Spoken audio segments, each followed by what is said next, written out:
The last stitch always feels like a goodbye. As I knotted the thread on the Duchess of Kent's century-old gown, I couldn't shake the feeling that each garment I restored carried whispers of the past. My grandmother used to say that fabric remembers.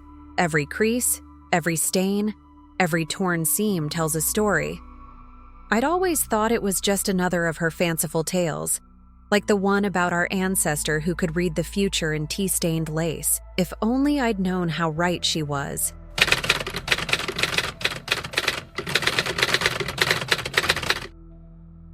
The package arrived on a Tuesday, innocuous in its brown paper wrapping. But the moment I cut the string, the air in my workshop changed. There are 3 types of stains a seamstress can't remove: wine, ink, and secrets. The darkened patches on this royal veil were none of these, yet they refused to fade, almost as if they wanted to tell their story. I'd restored countless historical garments in my 20 years of work, from Renaissance ball gowns to Victorian morning dresses. But something about this piece made my practiced hands hesitate. Under the warm light of my workshop lamp, the intricate lace pattern cast shadows that seemed to shift and dance across my wooden workbench. The commission had arrived in a black velvet box, sealed with wax bearing the royal crest, a detail that should have filled me with pride. Instead, it filled me with an inexplicable dread. As I traced the peculiar patterns of the stains with my finger, the temperature in my usually cozy workshop dropped suddenly, and the familiar scent of old fabric was replaced by something metallic and sharp. Something that reminded me of, no, it couldn't be. But after 3 decades of working with textiles, I knew exactly what that coppery smell meant. Blood. The letter accompanying the veil had been precise in its instructions. Complete discretion required. Restoration must be finished before the upcoming royal exhibition. No documentation permitted. It was signed simply ER, the initials triggering a distant memory of a scandal I'd read about years ago. Something about a royal bride who never made it to her altar. I reached for my magnifying glass, examining the delicate edges where the stains met the intricate lacework. That's when I noticed it.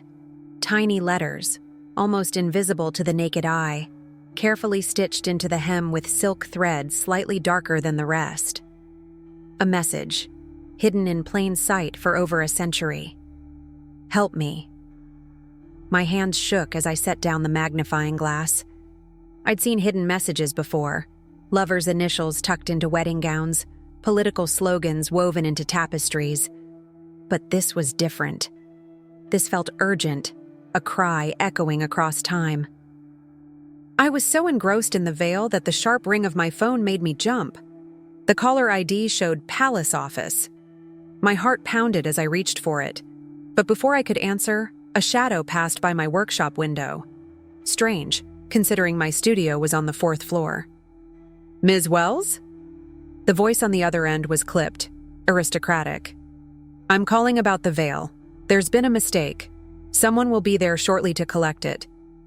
But I've just begun the restoration process, I protested, my eyes fixed on the hidden message.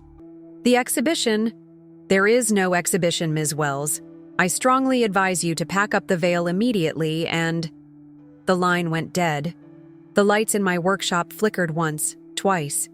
In the brief moments of darkness, I could have sworn I saw a figure reflected in my window, a woman in white, her face obscured by a veil. But not just any veil. The same one that lay on my workbench, its stains now seeming to pulse with a life of their own. I blinked, and the apparition vanished. But the chill in the air remained, along with a certainty that I couldn't explain. This veil was more than fabric and thread. It was a mystery, a story untold, and somehow I was now part of it. The sharp knock at my door came exactly 3 minutes later. I quickly folded the veil, my fingers brushing against another section of unusual stitching, this time what felt like a date. Before I could examine it closer, the knock came again, more insistent. "One moment," I called out, slipping the veil into my personal storage cabinet rather than the delivery box. 20 years of restoration work had taught me to trust my instincts, and everything about this situation felt wrong. The woman at my door wore a crisp navy suit, her silver hair pulled into a severe bun. "Ms. Wells, I'm Lady Victoria Blackwood, Royal Curator."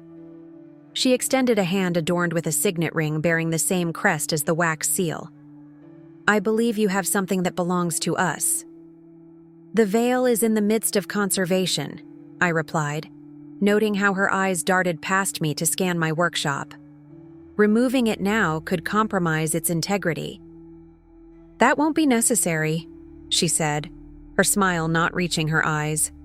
"We've discovered it's not the correct piece for the exhibition after all. The exhibition that doesn't exist." The words left my mouth before I could stop them.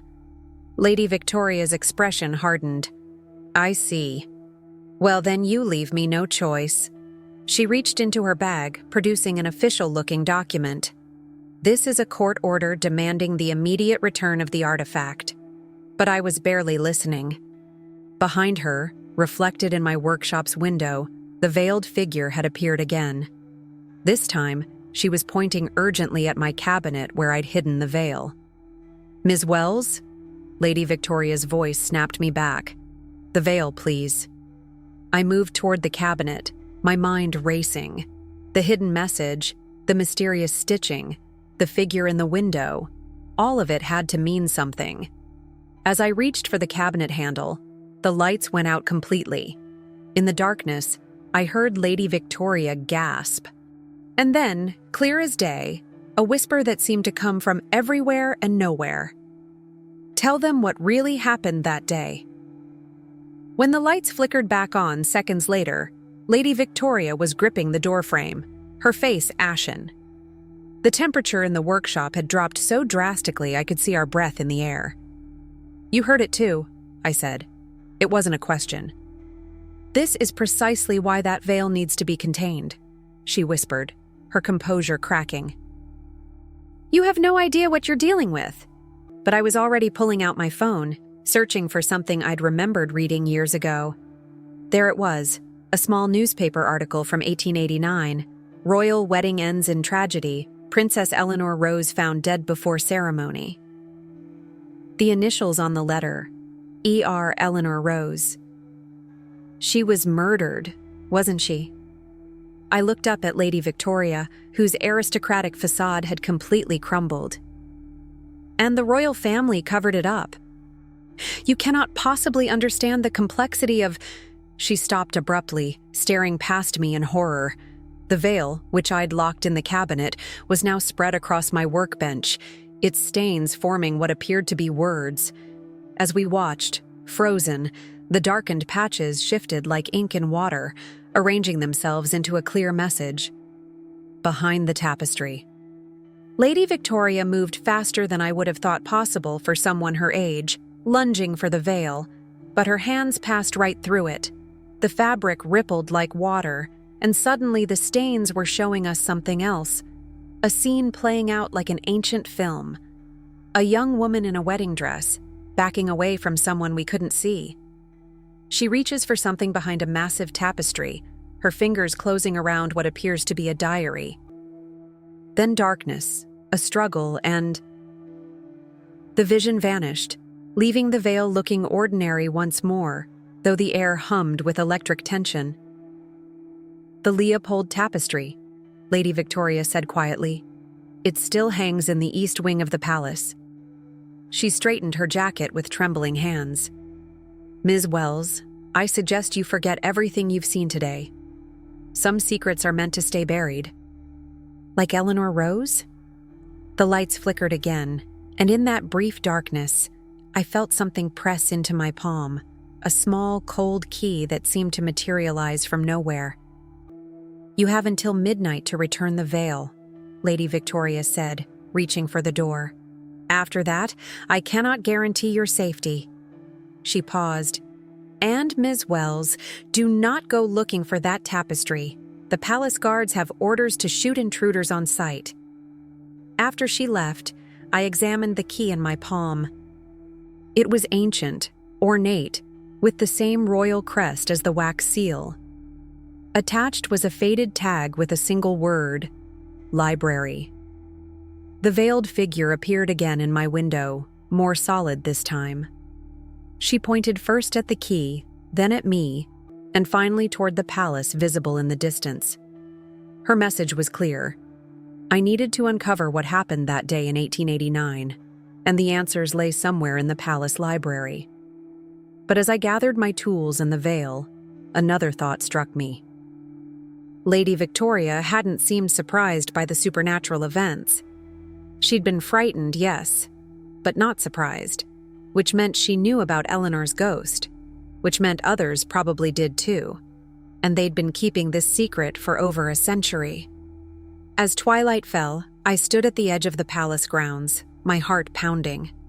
The veil was carefully folded in my bag, occasionally pulsing with a faint warmth, like a heartbeat.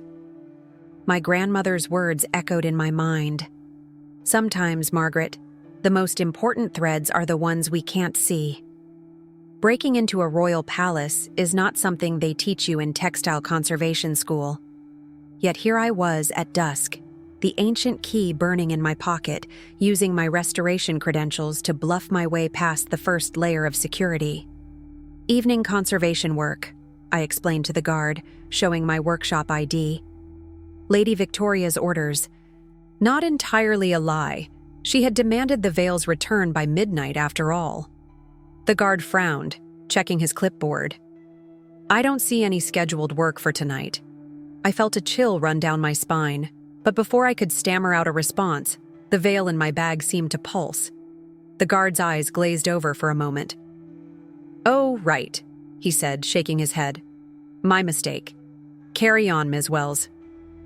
As I hurried past, I couldn't shake the feeling that Eleanor was actively helping me. But why? And at what cost? The palace corridors were a maze of history and secrets. Portraits of stern-faced monarchs seemed to watch my every move. I passed a painting of a young woman who bore a striking resemblance to the ghost I'd seen. Princess Eleanor Rose, radiant in her court dress, a mischievous glint in her painted eyes. The palace library was housed in the oldest wing of the building, its Gothic architecture a stark contrast to the modern security cameras. As I passed beneath them, each one mysteriously powered down, their red lights blinking out. Eleanor's doing, I assumed. She was helping me. The key fit perfectly into the library's ancient lock. Inside, the vast room smelled of leather and secrets, rows of books stretching into shadows. But I wasn't here for books. The Leopold tapestry dominated the far wall, its medieval hunting scene dulled by age. As I approached, the veil in my bag grew warmer. I reached for the tapestry's edge and I wondered if you'd come. I spun around. An elderly man sat in a wheelchair by the fireplace, his royal medals glinting in the dim light. King Richard III, Eleanor's would-be father-in-law. Your Majesty, He waved off my attempted explanation. Eleanor always said the truth would come out, though I doubt she expected her own wedding veil to be the messenger. He wheeled closer, looking tired rather than angry. You have questions, Ms. Wells. But before you ask them, you should know that what happened to Eleanor goes far beyond a simple murder. The veil practically burned now. I took it out, and in the firelight, its stains formed new patterns, what looked like mathematical equations and astronomical charts. She wasn't just a princess, was she? I asked, pieces clicking into place. The hidden stitching, these formulas. Eleanor was a scientist, the king said quietly. She discovered something that could have changed the world. Something dangerous in the wrong hands. He glanced at the tapestry. Her research is still hidden there, where she concealed it moments before. He trailed off. Before what? I pressed. Before they got to her. His eyes met mine. The same people who were coming up those stairs right now. Heavy footsteps echoed in the hallway. The king quickly pressed something into my hand, a small pocket watch. Eleanor's last invention. Use it when you have no other choice. The library doors burst open. Lady Victoria entered, flanked by armed men in modern tactical gear, but their uniforms bore an ancient symbol I recognized from the veil's stitching. "The Order of the Final Truth," the king said bitterly. "They've been hunting Eleanor's discovery for over a century, and now, Ms. Wells, they're hunting you." The veil suddenly wrapped itself around my shoulders of its own accord, and Eleanor's ghost materialized beside me, more solid than ever. Her voice rang clear. "Show them what I learned about time." Time. Of course it was about time. The equations on the veil, the pocket watch, even the way Eleanor's ghost seemed to exist between moments. It all connected. "She found a way to bend it," Lady Victoria said, her gun trained on me. "To step outside its flow. Imagine the power that would give someone. The ability to change history itself." The pocket watch in my hand ticked oddly, its rhythm syncing with the pulse of the veil. Eleanor's ghost moved closer, her presence causing the armed men's equipment to spark and malfunction. "She didn't want to change history," the king said, his voice heavy with old grief. "She wanted to understand it, to study time's natural flow. But he gestured at Lady Victoria, they wanted to control it. And now we'll have both the research and the veil." Lady Victoria smiled.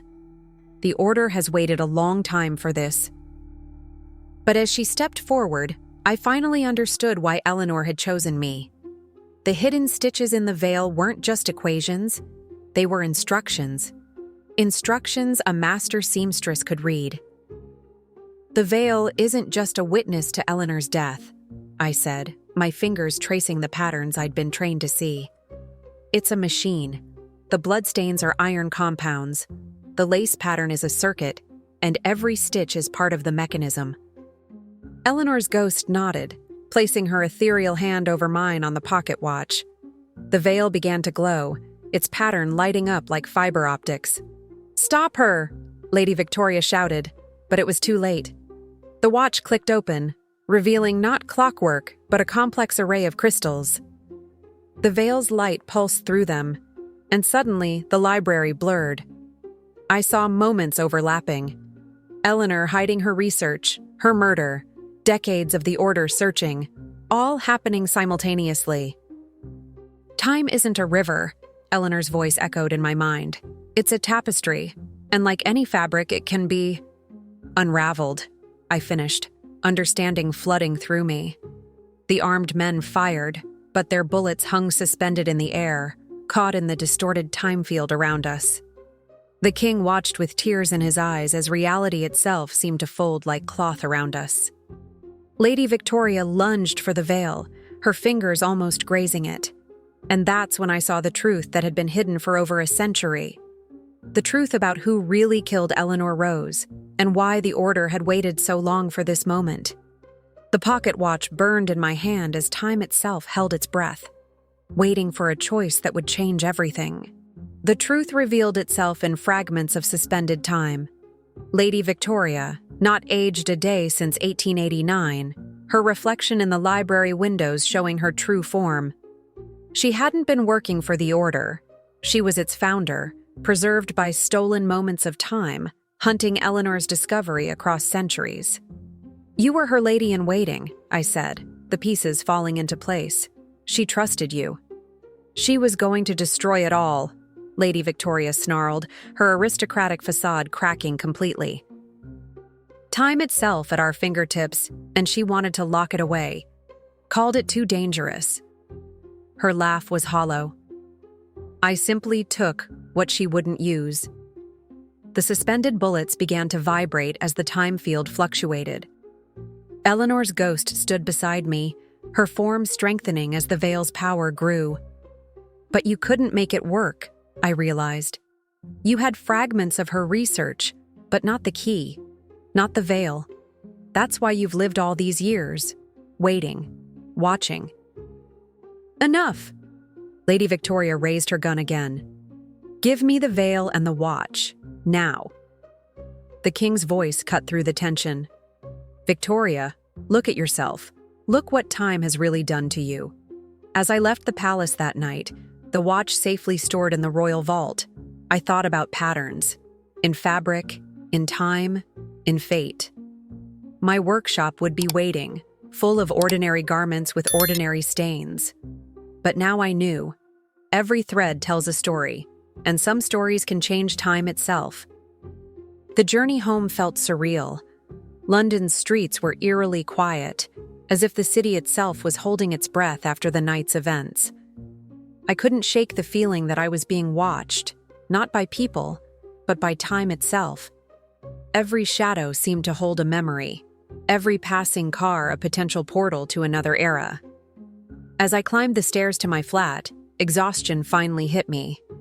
My hands shook as I fumbled with my keys, and when I finally got inside, I slumped against the door, letting out a long, shaky breath. That's when I noticed it, a faint, golden glow coming from my study. Heart pounding, I crept down the hallway. The door to my study was ajar, and as I pushed it open, I gasped. Hovering above my desk was a shimmering, translucent tapestry.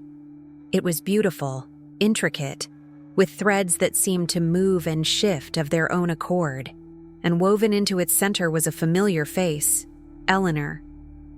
"I thought you were gone," I whispered. Eleanor's image smiled. "Time is never truly gone, Margaret. It's always with us, around us, part of us." I reached out to touch the tapestry, but my hand passed right through it. "Why are you here?" "To show you the truth, your truth." The tapestry shifted, the threads rearranging themselves to show a new scene. I saw my grandmother, young and vibrant, working alongside Eleanor in a secret laboratory filled with strange clockwork devices. "Your grandmother wasn't just my friend," Eleanor's voice echoed. "She was my partner. Together we discovered the secrets of temporal manipulation, but we also discovered its dangers." The scene changed again, showing a clandestine meeting between my grandmother and a man who looked strikingly like my father. She knew the Order would never stop hunting for our research, so she hid it in the only place they'd never think to look. The future. In you, Margaret. I stumbled back, my mind reeling. "What are you saying?" "The talent for patterns, the intuitive understanding of fabric and time. It's not just skill. It's your inheritance, your legacy." The tapestry began to fade, but Eleanor's voice grew stronger. "The Order still exists, Margaret. They'll never stop searching. You must be prepared." "Prepared for what?" I asked, but I already knew the answer. To protect the secret, to keep time flowing as it should. The tapestry was almost gone now, just a faint shimmer in the air. "Remember, Margaret, time isn't just a river or a tapestry. It's a garment, and you're the seamstress." With that, the vision vanished, leaving me alone in my darkened study. But not really alone. I could feel it now, the pulse of time around me, through me. The weight of responsibility settled on my shoulders like a familiar cloak. I walked to my workbench, running my fingers over the tools of my trade. Needles, threads, scissors, simple instruments that now felt like keys to the universe. I picked up a spool of golden thread, watching it shimmer in the dim light. Was it my imagination, or did I see equations and formulas dancing along its length? A sudden knock at my door made me jump. I froze, listening. It came again, more insistent this time. Slowly, I made my way to the entrance, my heart pounding. I opened the door to find a young woman, her eyes wide with urgency. "Are you Margaret Wells?" she asked, her voice trembling. I nodded cautiously. She thrust a package into my hands, a bundle wrapped in familiar black velvet. "Please," she whispered. "You're the only one who can help. They're coming." Before I could respond, she vanished down the hallway. I closed the door, my hands shaking as I unwrapped the bundle. Inside was a tattered piece of fabric, ancient and stained. But these weren't ordinary stains. They pulsed with a faint, otherworldly light. As I held it up, the stains began to form words. "The past is prologue. The future, a tapestry yet unwoven. Your thread begins now. I took a deep breath, feeling the weight of time itself on my shoulders. Whatever was coming, I knew one thing for certain. My journey as the keeper of time's secrets was just beginning. The next morning, I woke to the insistent buzzing of my phone. Bleary-eyed, I fumbled for it, nearly dropping it when I saw the caller ID. Palace office. Ms. Wells, came the crisp voice of King Richard III. I trust you slept well? Your Majesty, I stammered, sitting up. No need for formalities, Margaret. We're conspirators now, after all. There was a hint of amusement in his voice. I'm calling to inform you that Lady Victoria's disappearance has caused quite a stir. The official story is that she's taken an unexpected sabbatical. I swallowed hard. And the unofficial story is known only to you and me. He paused. And perhaps a few others who shouldn't be discussed over the phone. I need you to come to the palace immediately. There are loose ends that require your unique expertise. An hour later, I found myself back in the palace library. The Leopold tapestry still dominated the wall, but now I could see it for what it truly was. A complex temporal map, its patterns holding secrets beyond mortal understanding. King Richard wheeled himself to a hidden panel beside the fireplace. With a soft click, it swung open, revealing a small, wood-paneled room. Eleanor's private study, he explained, untouched since 1889. The room was a treasure trove of Victorian-era scientific equipment, interspersed with more mystical items. Crystals and prisms sat alongside brass gears and delicate clockwork mechanisms. And everywhere, there were fabrics, swatches of silk, linen, and materials I couldn't even identify, all covered in intricate embroidery that seemed to shift and change as I looked at them. Your grandmother helped Eleanor set this up, the king said softly. They knew their work was too dangerous to fall into the wrong hands. So they scattered pieces of it through time and space, hidden in plain sight in the most ordinary of objects. I picked up a small, ornate hand mirror. As I tilted it, I saw not my reflection, but glimpses of other times, other places. The Order, I said. They're still out there, aren't they? The king nodded grimly. Lady Victoria may be gone, but she had followers. Disciples who shared her obsession with controlling time. They won't stop until they have Eleanor's full research. What do you need me to do? He handed me a leather-bound journal. This was Eleanor's. It contains clues to where she and your grandmother hid the most crucial pieces of their work. You need to find them before the Order does. I opened the journal, my eyes widening at the complex diagrams and cryptic notes within. This could take years to decipher. I'm afraid you don't have years, Margaret. The king's voice was heavy. Our agents have intercepted communications. The Order is mobilizing. They know Eleanor's secrets are out there, and they're determined to find them. A chill ran down my spine. How long do I have? Weeks, maybe months if we're lucky. He placed a hand on my arm. I know it's a lot to ask, but you're our only hope. Your unique connection to Eleanor. Your skills. You're the only one who can unravel this mystery. I took a deep breath, feeling the weight of history and future pressing down on me. Where do I start? The king smiled sadly. That, my dear, is up to you.